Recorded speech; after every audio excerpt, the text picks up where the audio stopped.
Hi, ഓണത്തെ കിച്ചണിലേക്ക് സ്വാഗതം. എളുപ്പത്തിൽ ഉണ്ടാക്കാൻ പറ്റുന്ന നാടൻ ഉപ്പേരിയാണെന്ന് പച്ചപ്പയറുകൊണ്ടുള്ള ഉപ്പേരി. കുറച്ച് ഇൻഗ്രീഡിയൻസ് മതി, നല്ല സ്വാദം ഉണ്ടാവും. അപ്പോൾ നല്ല ഫ്രഷ് പയർ എടുത്ത് വെച്ചിട്ടുണ്ട്. നല്ല നീളത്തിലുള്ള പയറാണ്. ഇപ്പോൾ ഇത് ഏകദേശം ഒരു 400 ഗ്രാം ഉണ്ടാവും. ഒരു കെട്ടായിട്ട് വാങ്ങിയതാണ്. ഇത് ഒരേ വലുപ്പത്തിൽ കഷ്ണാക്കി എടുക്കണം. ഇതിൽ മൂത്തതുണ്ടെങ്കിൽ ഉള്ളിലത്തെ മണികൾ മാത്രമായിട്ട് എടുക്കാം. പക്ഷേ ഇതൊക്കെ ഇപ്പോൾ നല്ല പിഞ്ചു പയറാണ്, അപ്പോൾ എല്ലാം കൂടി മുറിക്കാൻ പറ്റും. നടു ഒന്ന് മുറിച്ചിട്ടുണ്ട്, ഇത്ര വലുപ്പാക്കി. സാധാരണ പയറുപ്പേരിക്ക് മുറിക്കുന്ന പോലെ തന്നെ നുറുക്കാം. കൈകൊണ്ട് ഒടിച്ചിടാവാം. ഇങ്ങനെയാകുമ്പോൾ കുറേ കൂട്ടിപ്പിടിച്ചിട്ട് ഒരുമിച്ച് കഷ്ണാക്കല്ലോ.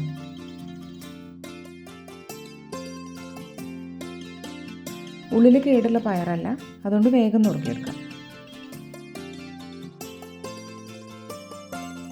ഇപ്പോൾ എല്ലാം അരിഞ്ഞെടുത്തിട്ടുണ്ട്. ഇനി പാത്രത്തിലേക്ക് മാറ്റാം. ഇപ്പോൾ പയർ നുറുക്കിയത് ഇത്രയുണ്ട്. വെളുത്തുള്ളി തൊലി കളഞ്ഞ് നുറുക്കി വെച്ചിട്ടുണ്ട്, ഒരു 10 എണ്ണം. വലിയൊരു സവാള നുറുക്കിയത് 1.5 കപ്പ് ഉണ്ടാവും. നീളത്തിൽ തന്നെ നുറുക്കി വെച്ചതാണിതും. ഇത്രയാണ് പ്രധാനമായിട്ടും വേണ്ടത്. 2 ടേബിൾ സ്പൂൺ വെളിച്ചെണ്ണ ഒഴിക്കാം. ഒന്ന് ചൂടാവട്ടെ. ഇനി 1/2 ടീസ്പൂൺ കടുക് ഇടാം. ഇങ്ങനത്തെ മെഴുക്കുവരട്ടിക്ക് വെളിച്ചെണ്ണയാണ് നല്ലത്. 2 തണ്ട് കറിവേപ്പിലയും ചേർക്കാം.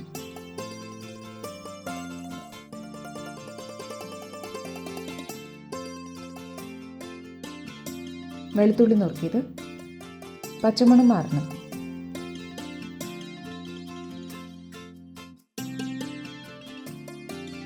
ഇനി നുറുക്കി വെച്ച സബോള. പയറിൻ്റെ ക്വാണ്ടിറ്റിക്ക് അനുസരിച്ച് വ്യത്യാസം വരുത്താം. സബോള ഉള്ളി നല്ലത് തന്നെയാണ്. സബോളയാകുമ്പോൾ വേഗം ഉണ്ടാക്കാം. പയറിൻ്റെ ഒപ്പം നീളത്തിൽ മസാലയിൽ പൊതഞ്ഞ് കിടക്കണ കാണാനും രസമാണ്. സബോള പയറിൻ്റെ തന്നെ വലുപ്പത്തിലാണ് നുറുക്കിയേക്കണം നമ്മൾ. ഒന്ന് വഴന്ന് കളർ മാറി വരണം. ഇതിൽ ഇഞ്ചി ചേർക്കില്ല. വെളുത്തുള്ളി ഓപ്ഷണലാണ്, വേണ്ടാന്നുണ്ടെങ്കിൽ ഒഴിവാക്കാം. ചില്ലി ഫ്ലേക്സ് 1 ടേബിൾ സ്പൂൺ മതിയാവും. മുളകിൻ്റെ അരി ധാരാളം അതിലുള്ളതുകൊണ്ട് എരിവുണ്ടാവും പാകത്തിന്. ഇപ്പോൾ മുളകും ചൂടായി. ഈ ഉപ്പേരിക്ക് സ്വാദ് കൊടുക്കേണ്ട ഇൻഗ്രീഡിയൻസ് ആണ് സബോളയും കറിവേപ്പിലയും ചതച്ച മുളകും ഒക്കെ കൂടി മൊരിഞ്ഞൊരു സ്വാദ്. ഇനി നുറുക്കി വെച്ച പയറിടാം. നല്ലോണം ഇളക്കാം. മഞ്ഞൾപ്പൊടി വേണമെന്നുണ്ടെങ്കിൽ ഇപ്പോൾ ചേർക്കാം. ശരിക്കും ഇങ്ങനത്തെ മെഴുക്കുവരട്ടി അടുപ്പിലുണ്ടാക്കിയിട്ട് കനലിൻ്റെ മുകളിൽ ചീനച്ചട്ടി വെച്ചാൽ വെളിച്ചെണ്ണയിൽ ഇങ്ങനെ മൊരിഞ്ഞ് കിടക്കും. അങ്ങനെയാണ് ഏറ്റവും സ്വാദം. പയറൊക്കെ വെന്ത് കഴിഞ്ഞിട്ട് ഇത്തിരി വെളിച്ചെണ്ണ ചുറ്റിലും ഒഴിച്ചു വെച്ച് അടച്ച ഊണിൻ്റെ നേരത്തെ എടുക്കുമ്പോഴും ചെറിയൊരു ചൂടുണ്ടാവും. നല്ല സ്വാദമാണ്. ഇനി നമുക്ക് ഉപ്പ് ചേർക്കാം. ഒന്നും കൂടി ഇളക്കാം. അടച്ച് വേവിക്കണം. കുറച്ച് വെള്ളം, ഏകദേശം ഒരു 4 ടേബിൾ സ്പൂൺ മതി. ഇനി അടച്ച് വയ്ക്കാം. ആവിയിൽ വേവട്ടെ. ലോ ഫ്ലെയിം ആക്കാം.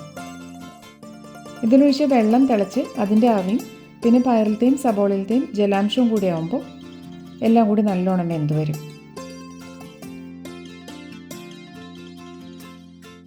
4 മിനിറ്റ് ആയിട്ടുണ്ട്. ഇപ്പോൾ വെന്തിട്ടുണ്ട്. ഇനി ഒരു 2 മിനിറ്റും കൂടെ മതിയാവും. അടച്ചു തന്നെ ഇരിക്കട്ടെ. ഇനി വെള്ളം ഒഴിക്കേണ്ട കാര്യമില്ല. ഇപ്പോൾ നല്ലോണം വെന്ത് വെള്ളമൊക്കെ വറ്റി പാകമായിട്ടുണ്ട്.